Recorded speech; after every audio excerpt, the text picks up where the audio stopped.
Oh, we're not clapping together. Oh, I that up. It was good enough. Close She'll enough. use it. It's a good start. That's like a shotgun start. Exactly.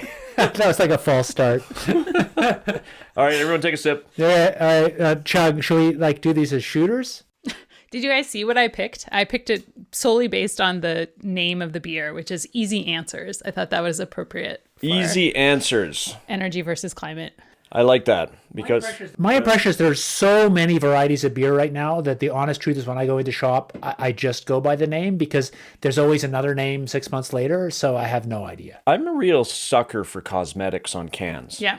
So I'm looking at this can and it's got these semicircles and these concentric semicircles too in different colors. And I don't know what it's saying, but that's itself is not an easy answer. The little blurb about it too says answers are seldom easy. So I feel like it could be like the energy versus climate official beer. There we go. Okay. And I like the fact that it's relatively low alcohol because as I get older, I actually don't want 7% beer. And so just to be clear, EBC takes no corporate sponsorship money except from the Annex Ale project for easy answers available at all fine beer stores everywhere. So smooth, so hoppy, so easy. Yeah!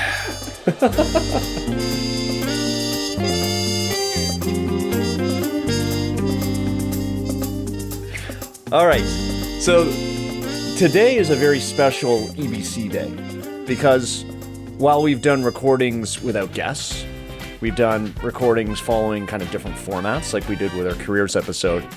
This is the first recording that we've done in person in Sarah's basement sewing room and for a very special topic too. And the topic being one that we acknowledge we don't know that much about.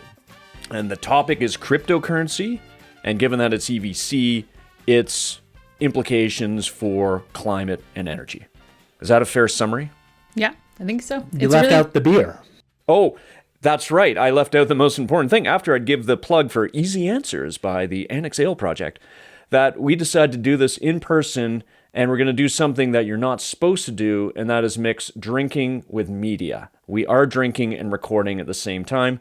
Children, please don't do this at home. I have to say it's really disorienting to see you guys like in person and not on my Zoom screen. Yes, it's a little like shocking to actually be in a small room with other human beings recording this. That's right. I keep raising my finger to minimize David's face, but it just won't minimize. It's just hanging there like a big bulb. Thank you, Ed. All right. I say that with the grace of affection, of course. Yeah. Oh, and we're solar powered too. I think the rooftop solar that I have, despite David's protests, is just hanging on. We're starting late, so it's starting to be less than what we're using. But. We are solar powered, and our emissions are avoided at a low cost of $350 per ton. Rock on. Yeah. Okay. All right. So we're doing this episode on crypto. What does it mean for energy and climate? We don't really know much about the topic. Sarah's done some calculations, which she's going to walk us through. We're going to just talk about general implications, the specific Alberta experience with crypto, and we're going to then sort of zoom out and look at the blockchain more broadly. You know, what are the advantages to the blockchain? And I think it's safe to say we're all coming in a little bit skeptical, but two of us in this room are crypto investors. And I can say for certain that one of us is a loser. So Ed had strongly encouraged that to kind of loosen this whole episode up, we really ought to become crypto investors. So I did become a crypto investor, and as of now, I've lost $56. And remember I told you about that the Paul Krugman quote in the New York Times? And I'm having a look at it here. It's basically he said crypto is, there's growing evidence that the risks of crypto are falling disproportionately on people who don't know what they're getting into. So I'm still ahead on my Bitcoin investment from 3 weeks ago. Now, full disclosure, when I checked it 2 days ago, I was 37 cents ahead. But I'm still in the money, David. Well, I'm $56 down, and I blame you, but I also plead guilty, according to Krugman, that I have no idea what I'm doing. But I think the real wise woman here is the wise woman, right? I just stayed out of this entirely. Yeah, but you're missing. You could grab that tiger by the tail, Sara, and go for a ride. And if you time it right like I did, you're 37 cents ahead. If you don't know what you're doing like David, then you're $50 in the hole. It's all about timing and watching the markets every minute of every day, as I do now, compulsively. I'm just excited that I locked in my electricity rate in the fall, so I didn't have a big bill. I think that's my version of like watching the market. I think the fact that you like the lock-in shows that your psychological outlook is actually small c conservative, because you like to minimize risks, even though your social outlook is actually liberal. Well, so I had been on a floating rate until just now, and I think it's just because for whatever reason the fixed rates that the distributors were offering were really good compared to what was widely expected and what ended up happening with rates. I'll chip in to say that I feel like teaching courses at the Kennedy School at Harvard, I've had at least 2 or 3 students who just really seem to believe that somehow carbon credits on the blockchain are just going to make climate policy easy. And it really does feel like these people are talking about like alien sex, like, because I think I actually do understand the core of the blockchain fine, but I have no idea. I just don't believe at all that it's going to be useful in the way they think it is. But these are smart people who've thought about it. So that's why I think it makes a good show. Oh, well, and when we get into it, I want to get to a crypto site that I became aware of. So I have many people in my circle who are crypto investors, and I have some who I would call crypto enthusiasts. And sometimes I get shared crypto sites, and I'm asked, well, what do you think? And I provide my response to them. And what I see, at least on some of them, it's pure hype. And I want to get to some of the pure energy climate-related hype that I've been seeing. But at a high level, I went to one of these sites, and maybe this is just a place where we could start. I see things like, and this is from a crypto site, how to safely earn investment yields 67 times higher by opting out of the legacy financial system. The new gold rush, how today's cryptocurrency market is like the California gold rush. That's a positive association. Yeah, like you're using it as a positive association. And how you can turn the frenzy into potentially life-changing profits. How to potentially bank returns as high to 50 to 100x. Without being a professional investor, like David Keefe, without needing a huge starting sum, and without spending all day researching projects. So when I see these, and these are like seminar topics. So then I get, going back to Krugman's op-ed, I think, gee, some of this comes across as pure hype, preying upon investors who really don't know what they're doing. So why don't we get to Sara's calculation, because it does kind of give you, Sara, I like the fact you actually produced a number, 3.6 cents a kilowatt hour, as I recall. 36 cents. 36 cents a kilowatt hour, sorry, yeah. Yeah. Tell us your calculation, because it gives you insight into what's driving this. Whether or not it makes sense, it gives you insight into what's driving it.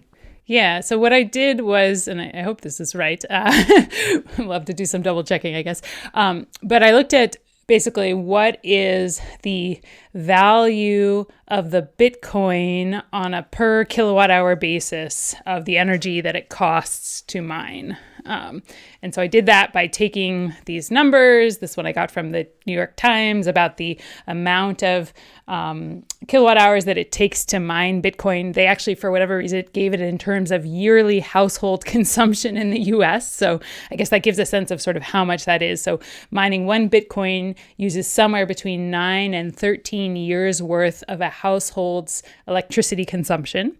So that ends you up somewhere in the range of about 100,000 kilowatt hours. And one Bitcoin, as of when I recently looked, was worth about 50,000 Canadian dollars. And so basically what that says is that you get 36 cents worth of Bitcoin per every kilowatt hour of electricity that you use to mine that. How does that compare to the cost of electricity, right? So that's the first sort of question mark. So, I mean, cost of electricity, as we were just talking about, has gone up recently in Alberta, although it's actually trending back towards sort of where it has been in a longer term average in some ways. But it's something like, we'll call it 10 cents a kilowatt hour. So, it's a little bit more, the value, the 30 cents of the value of Bitcoin compared to the kilowatt hour. One other calculation, and then I have one kind of reflection on that. I just wanted to do a comparison of how that compares with Alberta's power usage today and what we do with that power and what our GDP is. This is not a perfect calculation, obviously, because we have energy that goes into our economy in the form of natural gas and oil that's not captured in this electricity calculation. But so maybe someone wants to do that more complete calculation. But in any case, I came up with, basically if we took all the power that we produce in Alberta, we could mine somewhere on the order of 500,000 Bitcoins per year. If we directed that all to Bitcoin mining, that would be, again, at that certain current rate, somewhere like $35 billion. Whereas Alberta's GDP is about 10 times that, around 335 billion. So, certainly energy intensive. I mean, the fact that the cost is, not wildly different than the cost of electricity, I think in some ways is maybe not surprising. I guess it gives you some question about how much that value can grow. But it actually also reminded me of a paper that I found really interesting that was looking at the long-term cost of all kinds of different minerals and things that we mine from the earth.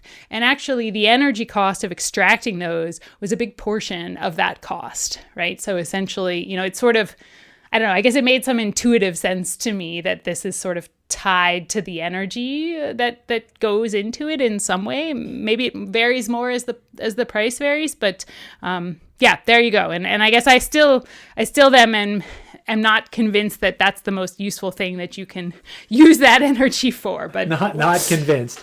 I mean, maybe just to say the basics. So this is the way I understand the basics. What is this Bitcoin thing? So the core of it is the blockchain is a distributed ledger. So the idea is you have one accounting ledger that is in a sense public. Everybody can see it, and it's not owned on any one computer. It's distributed copies around many different computers, and the copies are verified by a computational process. And the business of Bitcoin mining is tying together two things. You want to manage the work of verification, and you also want to find a way.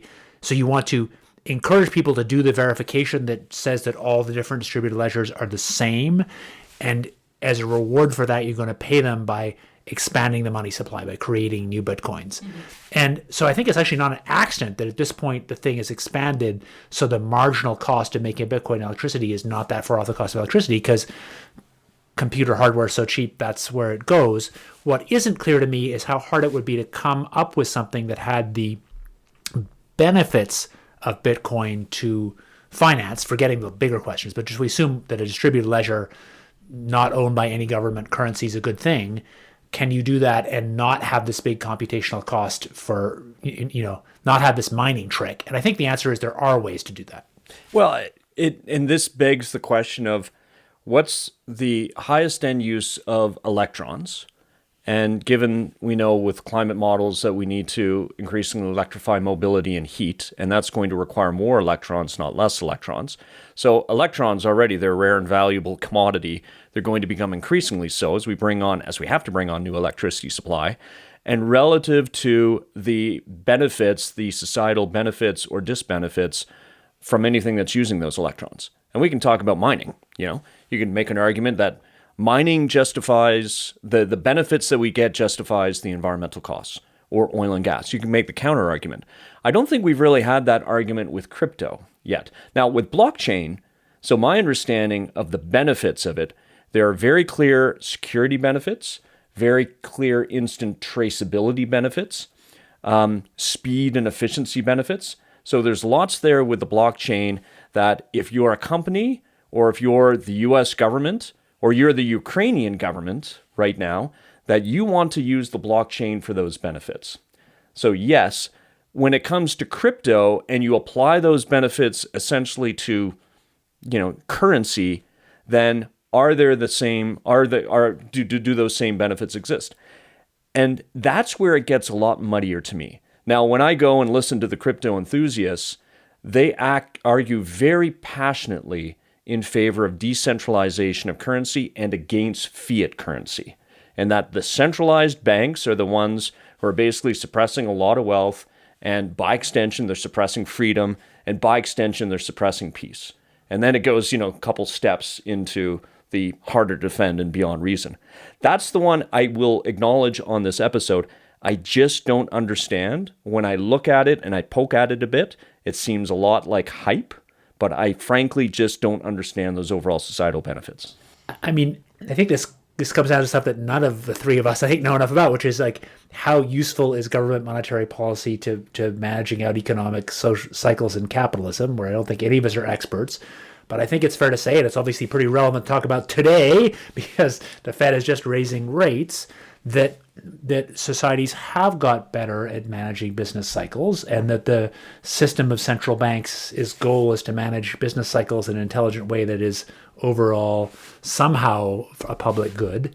And it's not clear to me the world would be better if there was no way for governments to do that. The thing that I think we are, more experts on and could also talk a little bit more about is the environmental impact of this mining and the credibility of claims around, ways to do it that's more green or more, zero impact or whatever you want to call it. And I think those range from really the most questionable that I've seen, almost laughable, is the idea that they are that this Bitcoin mining is good because it's making use of otherwise stranded assets, as in, we would just keep this natural gas in the ground and not burn it if it weren't for the fact that we were, mining this Bitcoin, which from a climate perspective, that's clearly the better option. Where I think that it gets murkier is this question of, well, what if you are going to actually just power your Bitcoin mining purely by renewable energy? Where, again, I think it kind of comes back to one of the discussions that we've had around offsets even, and this concept of what's the baseline that you're measuring against. But I think from my perspective, especially in a world where we haven't decarbonized our electricity supply, we need to decarbonize the supply that we have. We need to build out, more of it, that even if the Bitcoin is being done with electricity that is renewable, that's actually still going to be, a net negative impact from a climate perspective versus not doing it at all, because, that's electricity that you could in theory be using to power something else that is currently using more emissions. So here's one that I pulled up because, again, I went to the sort of crypto enthusiast website that had all these seminars. And one, it obviously worked for you. You made money. I did not go to the crypto enthusiast website and I lost money. So that says go to the crypto enthusiast website. I want to correct the record. I said I was 37 cents in the black. I remind myself I'm 87 cents in the black. I'm close to 3 times, well, 2.5 times. I'm way more in the black than I thought I was. So this one was a hoot. So here was, and I went to a site, and I'm happy to share this link, around essentially the benefits of crypto in bringing more renewable electricity on the grid. In the U.S., so see if you can spot the flaw in this logic, to the two of you, university professors. In the U.S. Whoa. I think we should razz him about the idea that he thinks electrons are like a supply. Both of us, when Ed was talking electrons, the thought bubble over both our heads are, Ed's an idiot. He has no idea how electricity actually works. It has nothing to do with these electrons moving a long way or some shortage of them. Hey, I flip a switch. I know the electrons are doing something to power a light. And what I want is a big wind turbine on my front lawn, because that's what I think we should do. I want green electrons. I don't want those sloshy grid electrons. So I'll go in your house and paint them green for you. Okay. By the way, I knew someone who worked for a big renewable developer, and this is 20 years ago, and he complained about people calling and saying, I got a 42 front lawn, and can I erect a wind turbine? So what did I do at least once a year? I would call, and I'd muffle my voice, and I'm like, I would like to put up a wind turbine on my front lawn. Do you guys do that? Okay, to this quote, spot the flaw in the logic. In the U.S., we generate 4 terawatt hours of electricity. We lose 200 to 300 gigawatts of electricity per hour just through friction in the transmission lines. All of the Bitcoin miners in the US use less than 200 gigawatts of electricity. So we're just using energy that otherwise would be wasted. I would also say that, of course, the Bitcoin miners are not using the energy that gets lost in resistance on the transmission lines, but we use the line loss. Like, it's just so that's up there with we use the energy that's trapped otherwise and stranded. Yeah. It's almost as good as going to the societal benefits, where I see statements like how your freedom of speech is under attack by Silicon Valley Marxists, and how one cryptocurrency company is fighting to restore your God-given rights. So just to tell you how I have, I believe, 2 students, at least one who went to work for Plantier Technologies, and his job was to develop the idea that they would have modules in shipping crates that would do Bitcoin mining and then be connected to stranded gas assets, which I think is a way to make money. It's not a bad way to make money, but man, what a waste of brain power. To be clear, I told this gentleman my view. Yeah. And also, I want to be clear too, if we were living in a world where we were not yet developing renewable energy at scale, and we thought that Bitcoin could provide a demand that would enable that sector to grow, right? Then I think you would have a legitimate claim to sort of a positive environmental impact there. So, I think there's at least I can see from that perspective, from the current state to where, one might think that, but I just don't think that that's the world we're living in now, right? It's not that we have, too much renewable energy projects out there that are waiting for uses for that electricity. Yeah, I guess just because we got to do it, we had to body check the current Alberta government. So I've lost track, but isn't it right that they floated this as an idea of a way for Alberta to make money? They are certainly encouraging the crypto industry to come to Alberta. And I think there's, certainly from the perspective of using some of this, potentially otherwise stranded gas assets, I think there's an economic opportunity there. Again, I think from a climate perspective, it's not the right way to go. And I think in general, it certainly seems like a relatively volatile market as well too. So, to jump straight into something like that, I have a big question mark about whether that's the right way to go. And I want to give a shout out to research that an investigative journalist named Jody McPherson did for the Energy Mix. And full disclosure, she talked to me about this story. You had a Bitcoin miner that essentially started powering up a couple derelict gas wells for electricity self-supply. And it's not a trivial amount. It was like a 10 megawatt site to basically power a Bitcoin mining operation. And they did this without AUC approval, Alberta Utilities Commission approval. So a solidly non-trivial amount of electricity output without going through proper approvals. And she asked me about this. And so let's, on the surface, sure, you can't just fire up these gas wells, use it to generate electricity, and not go through proper approvals. But then it did prompt this question of, well, what's the best use of the electricity that we generate, especially if you're coming from gas-fired electricity without any kind of mitigation? Is this the industry that we want coming? And then what are those benefits and disbenefits? And I think what we're saying on today's show is the disbenefits we're clearer on. The benefits, when you discount the hype statements, are still pretty fuzzy. Yeah, and I wanted to say also, so Sara Rieger at CBC News, I think also kind of had a role in unearthing this story. I had actually talked to her about it. And one of the other parts of that I thought was interesting about it is that this really came to light after it was residents that were in a wealthy estate community that was near one of these generators, right? And I think that's also, kind of coming back to this topic of environmental justice that we've touched on sometimes. I think it's interesting that it only became an issue when an affluent community was impacted by the noise from these natural gas generators, right? And we're able to get complain. into the process in the right place and get the right people to investigate and discover this as well too. So, man. Yeah. So I want to pivot to trying to find some good in all this. I think it's pretty clear that none of us, we may all be ignorant, or not may, we are all pretty ignorant, but none of us thinks that Bitcoin mining is a good way for Alberta to get rich or necessarily that useful. But I do think that the idea of distributed ledgers and more generally the idea of new software tools to organize decentralized organizations, I think is an exciting new thing in democracy. And there's a bunch of ways it could be useful.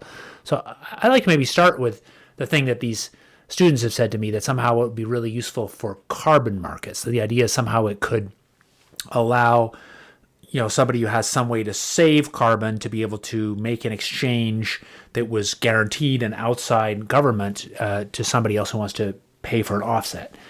That I really don't get, because the hard part isn't verifying the exchange on the blockchain. The hard part is verifying the exchange in reality in a way that's quite different from money. But I guess I'd like to hear both of you on that. And then I'd like to go to some ways that I really think that the sort of broader set of technologies similar to blockchain actually might play important roles. For sure. Now, before we go there, can I ask both of you a question? Because we're worried about the electricity draw coming from Bitcoin mining or crypto generally. So looking at Jody's article, she says that Bitcoin miners, and I don't know if this is a proxy for crypto miners, just Bitcoin. Let's say Bitcoin. Bitcoin miners around the world use 127 terawatt hours of electricity. They used that last year. Is that a lot? Is that a little? Does that matter? Is this like a tempest in a teapot in terms of electricity consumption? I think it's important to say that IT overall, like if you look at the total energy footprint of all ITC, meaning all the server farms, the network systems, the entire thing, it's a few percent of electricity. And you can find articles that show it growing up exponentially, but I think there are deep reasons why it's not going to do that. It hasn't done that. So because there's so much money flowing through the IT business, and there's a bunch of, to be blunt, Silicon Valley liberals who care a lot about climate, which is great. They focus on their local business. There's a way, and because IT is so transformative in all of our lives, we tend to think of it as really important, but it just, all of IT, let alone the tiny, tiny bit of it that's crypto, just isn't that big a footprint. Yeah, I think it's always hard. I feel like this is another version of the same question of, does this country matter? Does that country matter? And almost every sector, of course, in the climate space is small in its overall footprint, right? With the exception of, some really big industrial sectors and things like that. So, if you ask the question of, is crypto or, emissions from any other thing going to make or break, climate? The answer is on its own, no. But of course, if we are going to get to net zero globally, then, we need to do something about all of the emissions that we have. And so, I guess where that leads me to with the crypto thing is, again, it's not, this is not going to be what makes or breaks climate, right? That would be too strong of a statement, but it's certainly not the right direction to be moving in terms of what we're doing with electricity.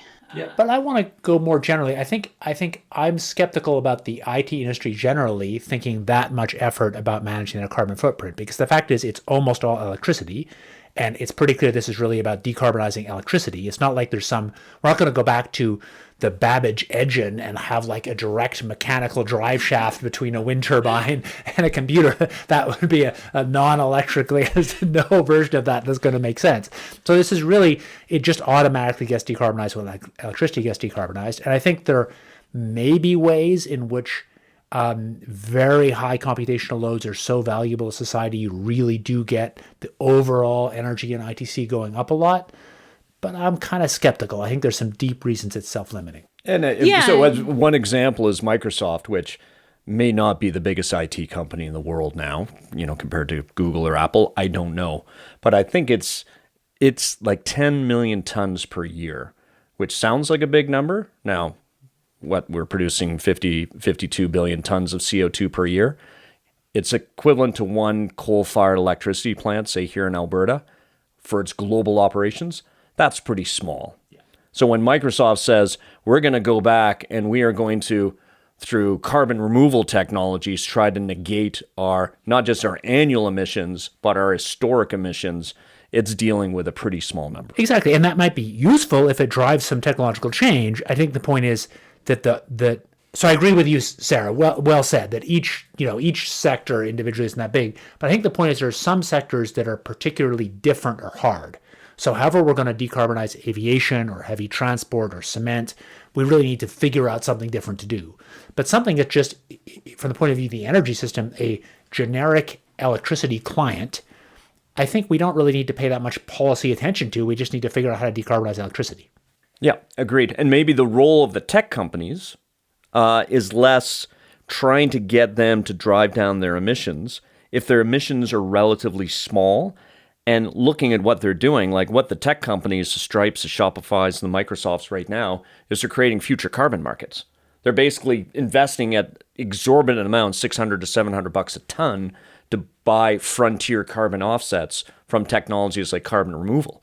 Maybe we just say, hey, you're 40% margin businesses. We don't want you to worry too much about your own emissions. We'll take care of that as we clean up electricity, but we want you to spend ungodly sums on buying carbon credits to try to create markets for this. Like, use that wealth to try to drive the next round of low carbon technologies. Yeah, and to be clear, so I mean, when we talk about that for ITC, I think they deserve credit for doing what I sort of mentioned that, maybe people would want Bitcoin to do, which is, create this market for renewable energy that exists now.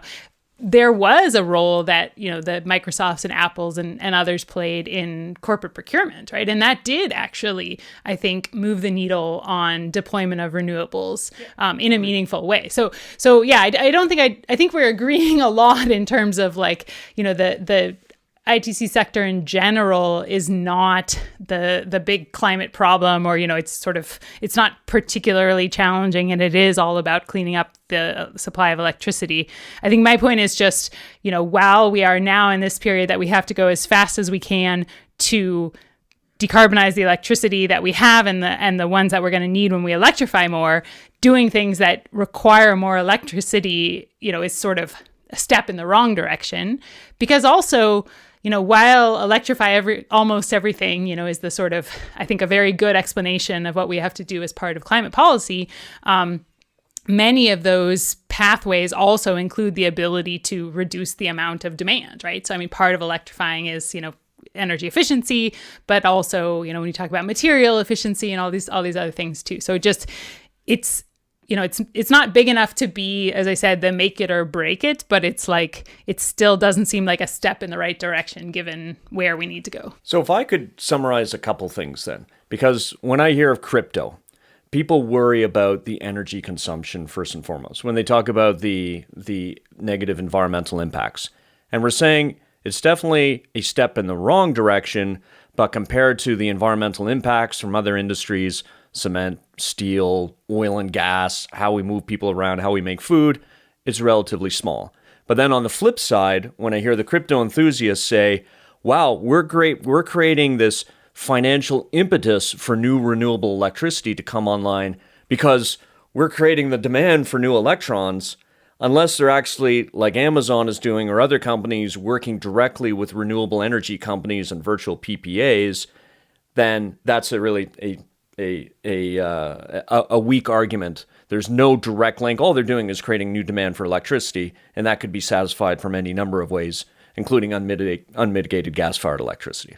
And in this case now, even if they are doing that with renewable electricity, there is demand for that renewable electricity from other companies who want to enter into PPAs. So it's not the world that was happening starting, really catalyzing those agreements in the same way. To my earlier point, what is the most valuable end use of an electron? Yeah. Yes. I think that's where this all comes back to. And so Thought David, bubble again that we don't use electrons, you idiot. Well, but tell me. So I know hydrogen is not an energy producer; it's an energy carrier. Where do I have it wrong in electrons? I'd say if you just end up accumulating a lot of electrons, I wouldn't want to be close to you. I'm not putting them in the bank. I'm sure Ed has some protons around to balance I think things you think out, Ed's so he's probably Ed's okay. probably right. Physicist. Ed's a pretty balanced guy when you look at it that way. Yeah. But coming back to this idea of, like, is what there was some hype, and I, honestly don't even know if people are still talking about this now. I feel like I don't read the same websites that Ed reads, clearly. Well, you should. You don't make the Everyone same should. money, Ed Weeks. That's right. 87 cents, Sarah. I think we still haven't heard what the base investment was. I've only heard the gains. Yeah. So $500. Oh, okay, right. And is now worth $500.87. All right. Ed's buying dinner tonight. Well, 87 cents worth. I mean, maybe a policy outcome that I think I really don't know enough about is as some governments are clearly going to move to some variant of cryptocurrencies as part of their fiat currency, if you like. Are there ways that we could structure those new designs that aren't such energy hogs? That is, to what extent is the computational work on the blockchain necessary for validation? I think there are some reasons why it is, but my uneducated sense is you could make some choices in the system design that means you use a lot less energy. It's not fundamental to the idea that you have a distributed system that you have to use this much energy. I can almost hear crypto enthusiasts blowing gaskets right now, because essentially you're talking about re-centralizing the means of production. Am I wrong? I have a feeling Mr. we're going to get Electron know-it-all? a lot of hate about this episode. Oh, man. But that's what they're worried about. And that's why they say crypto is the answer to centralized fiat currency. And so this is the part I want to understand better. So let me just go for a second. So if centralized fiat currency is so bad, I feel like most of my life we haven't had wild business cycles like we did in the 30s or 1900. And that's because post-1930, central bankers actually learned something imperfectly and they screw it up, but they actually are kind of flattening out the business cycles. So I'd like to live in a world with depressions all the time. No, I don't want to live in a world with depressions all the time. All I'm saying is I don't know. So what role has centralized currency and centralized banks played in wealth being very disproportionately allocated around societies? And all the social problems that we have right now. I think these are really relatively separate axes. So this issue of money supply management has to do with one of the ways we regulate the business cycles in capitalism. And that feels to me kind of orthogonal or somewhat orthogonal from questions about how we set the policies that produce inequality. Mm-hmm. When we talk about the role of central banks, and again, crypto enthusiasts are going to blow gaskets, as far as I can see, there's nothing to stop them from adopting the benefits that come with the blockchain as it applies to currencies. And in fact, I think that Bitcoin might be the last independent currency standing after several years. It's the one that perhaps is actually now too big to fail. Frankly, it's got too many investors, and if there were a sudden precipitous devaluation of blockchain, this is the one where you might actually have central banks rushing in to prop it up, because too many big institutional investors would be left in the lurch as a result. But there's nothing like what I think is central banks are just going to come in, they're going to take all those benefits from blockchain, and they'll be coming up with their own cryptocurrencies. I got nothing on. Well, because you're not a crypto investor. You're not in the game, Sarah. I am not. You're not in the game. Yeah, I feel like we really don't know much about Bitcoin, but I feel like we can say something useful about the idea that there are interesting emerging, maybe this is more me, but there's interesting emerging, like that we have some deep deficits in our democracy, and there's ways that some of these distributed organizations might deal with them in ways that are relevant for climate. Tease that out, because that's not intuitive for me. So I can give one example, right? And then I will question it a little bit. But I mean, one example where I've heard blockchain proposed is to enable energy trading platforms for these microgrids. So basically the idea that you could create a microgrid, between neighbors, thinking about integrating renewable energy. I could then trade the renewable energy that I'm generating on my roof with a neighbor, and that trading could be underpinned with blockchain, and that would make the transactions much easier. So that's one example that I heard a lot of excitement about, even a few years ago, and I think it's still continuing as interest. But sorry, Sarah, to interrupt you there, do you need the blockchain for that? Or is that just an old-fashioned algorithm that's AI that allows for that speed and efficiency? So I think the benefit of the blockchain, as I understand it in that context, is that it's a way to have those transactions be secure and independently tracked and verifiable between me and whoever I'm selling that electricity to. So it's not just the speed and efficiency. We can use AI and algorithms to do that, but it's the traceability. Yeah. Okay, that I get. That I get with blockchain. And the lack of central ownership. So back to, big picture politics. We're in a highly divided world where, if you think about climate, we have a series of supposed civil society organizations that take strong stands, and yet it's really unclear who they represent, which is part of the reason that none of them feel that legitimate to people. And there are interesting emerging ideas about how citizens can collaborate in a way that is more flat. Because as much as civil society organizations like big environmental groups are, on the one hand, pushing back against society for some good end, they themselves are organized around a central organization and money and power and so on. And there are, I think, interesting ideas about distributed democracy that are emerging, and some quite exciting. So there's this stuff that Virtual Taiwan and Polis did that really developed new ways to settle disputes. And I think to give people a hint of the fact, we all know that Facebook has algorithms that have ended up exacerbating disagreements in our societies, but that is not inherent to social media. It's an algorithmic choice. And you can look at how well Wikipedia works with a different set of rules to think about how different the outcomes can be. And there are ideas about how to use these distributed ledger-like systems, including distributed contract-like systems for voting, that allow individual citizens to participate where nobody is the boss, to participate in debates, which could develop a kind of legitimacy that our democracies are not doing a very good job of having, especially not in a global Sounds world. plausible. Yeah.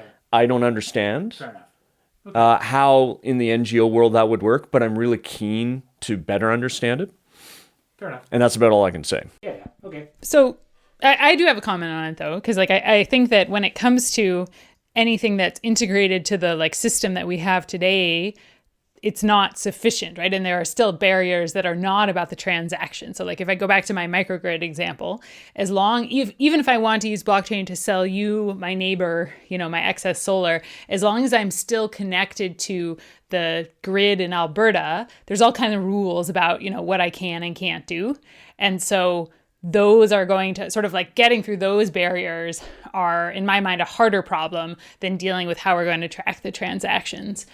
100% agreement. To be clear, in Alberta, we have a good monetary system. And if you send me $10, I am highly confident I'll get the $10.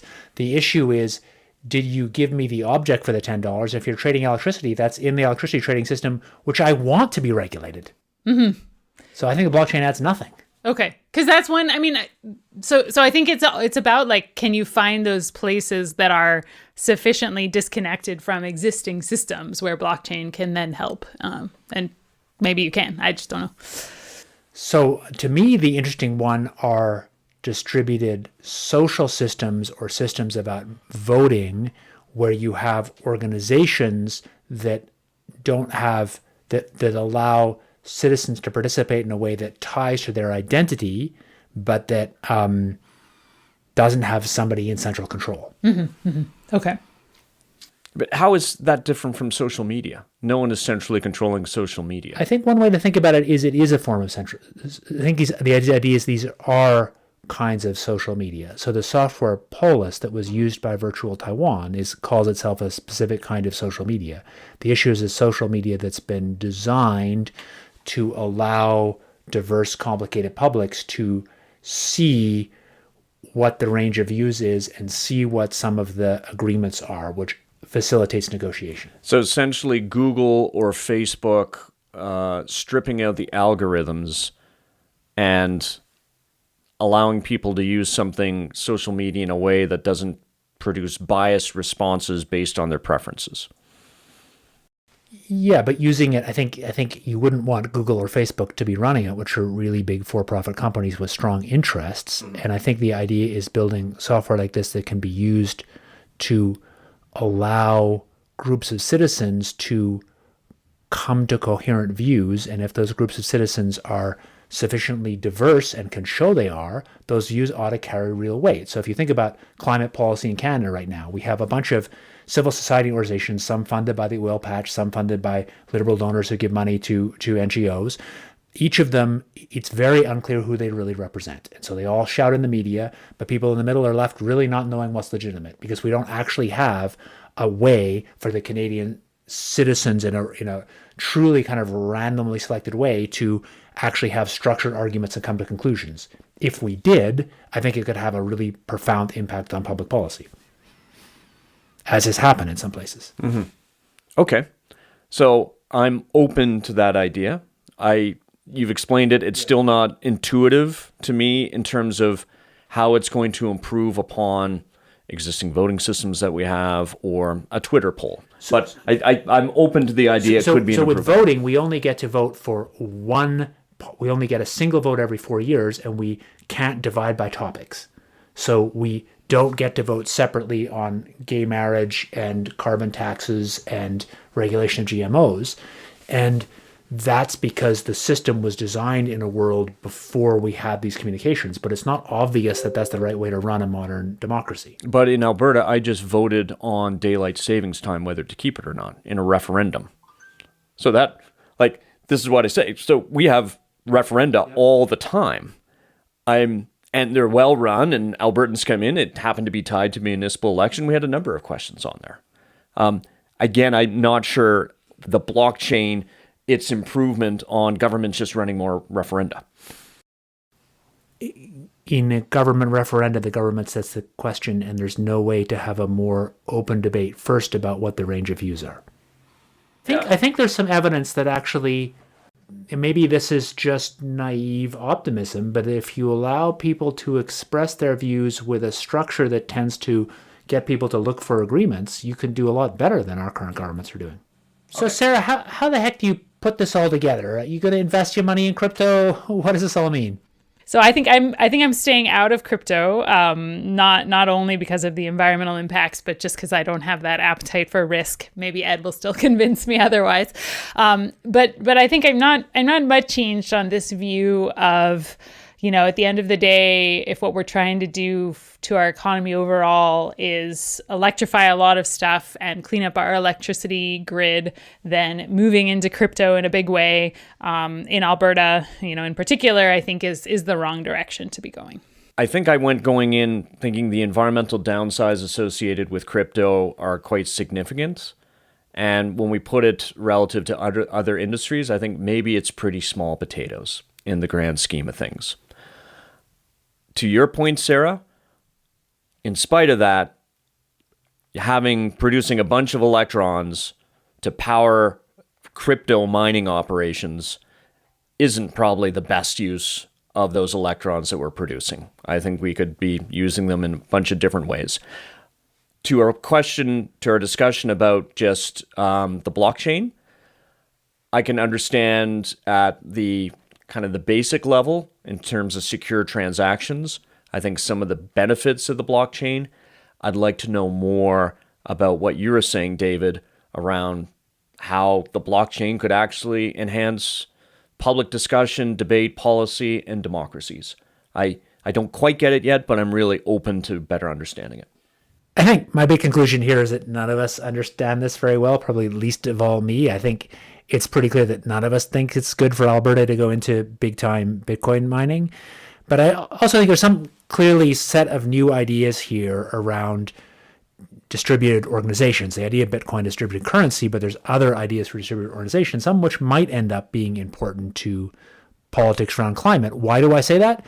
Because the central challenge for climate is this global public good, where individual governments almost by definition can never get enough of it inside their scope to really make sense. And we don't have effective global government. Do I think that Bitcoin mining is going to magically solve global government? No. But do I think there might be some things that come out of the ways to have secure agreements between citizens with no central control that could be useful? Yeah, I'm slightly optimistic. We'd love to hear from EVC listeners on this one. I think that we've probably put our feet in our mouths multiple times, and we have shown our ignorance. We know a bit, maybe we're representative of the average person out there in terms of their understanding that something is new, that's still very new and fuzzy. So, dear listener, help us to understand it better. You can contact us at info@energyversusclimate.com. Subscribe, rate us, tweet us, love us. And of course, send us donations in Bitcoin, but we'd really prefer it in full single unit Bitcoins. Absolutely. And I will take those Bitcoins and move them into EBC's cold wallet. And I sort of understand what that is. Hopefully our listeners don't feel discouraged by our management of money and stop giving us donations. Leave that in, Eva. Leave that in. Are you cashing out your $500.87, Ed? I tell you what, as I said, 87 cents worth of tonight's dinner is on me. Thanks for listening to Energy versus Climate. The show is created by David Keith, Sara Hastings-Simon, and me, Ed Whittingham, and produced by Eva Wojnicescu. Mika McFarlane, Crystal Hickey, and Christina Pearson provide webinar support. Our title and show music is The Wind-Up by Brian Lips. Sign up for updates and exclusive webinar access at energyversusclimate.com. Interact with us live every other week and subscribe to the podcast wherever you listen.